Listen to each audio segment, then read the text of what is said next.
Toda criança tem aquela fase Zequinha. Por que isso? Por que aquilo? Por quê? Por quê? Por quê? Mas por quê? E enche os pais, ou quem estiver por perto, né, de perguntas. E às vezes a gente não tem muita paciência, eu diria que na maioria das vezes a gente acaba respondendo, porque sim! E acaba não estimulando as crianças a perguntarem, né?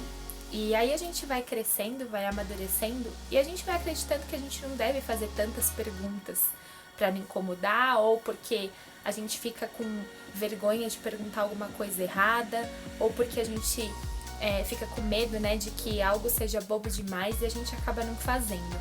Mas uma boa pergunta, ela pode abrir a nossa mente, ela pode mudar as nossas opiniões, ela pode gerar novas possibilidades, ela pode gerar novos caminhos na nossa vida, ela pode mudar toda uma história, vocês não acham?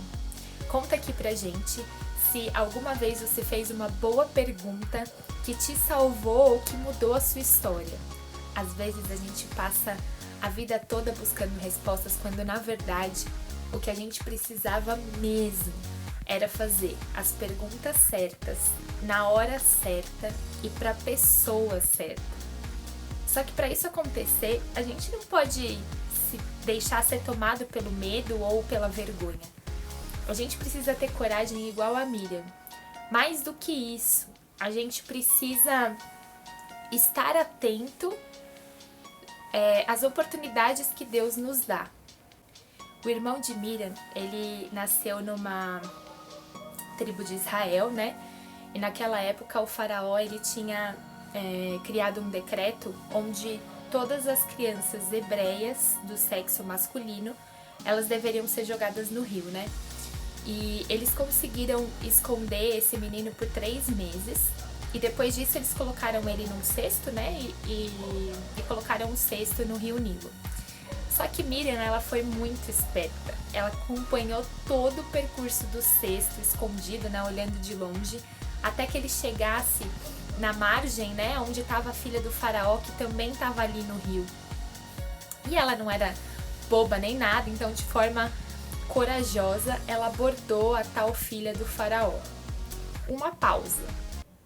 Miriam era hebreia, e poderia ter ficado com vergonha de falar com a tal filha do faraó.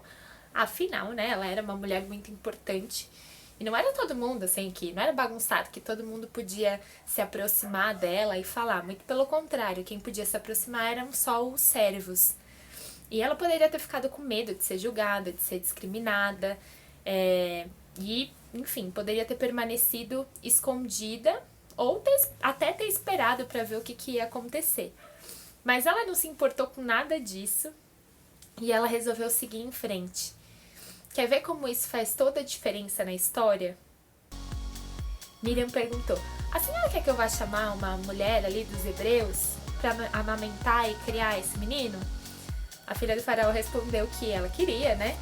E assim ela foi chamar ninguém mais, ninguém menos do que a própria mãe do menino, que amamentou e criou o irmão dela, né, até ficar crescido, enfim, até poder ser adotado pela filha do faraó. E é bem provável que, enfim, ela tenha seguido como cuidadora do menino lá no palácio. Tudo isso mostra pra gente como Deus cuida dos seus escolhidos. A pergunta certa de Miriam, mas a fé que a mãe dele depositou em Deus para que ele não morresse no rio, né, como as outras crianças, o salvou. Quantas vezes a gente não se vê assim, né? Sem saída, como essa mãe. Deus cuida dos seus porque Ele tem uma missão para cada um de nós. Comenta aqui se você já se sentiu cuidado por Deus em algum momento. E já aproveita, curte esse vídeo, compartilha, se inscreve no nosso canal, tá bom? Ah, quer saber quem é o menino? Moisés.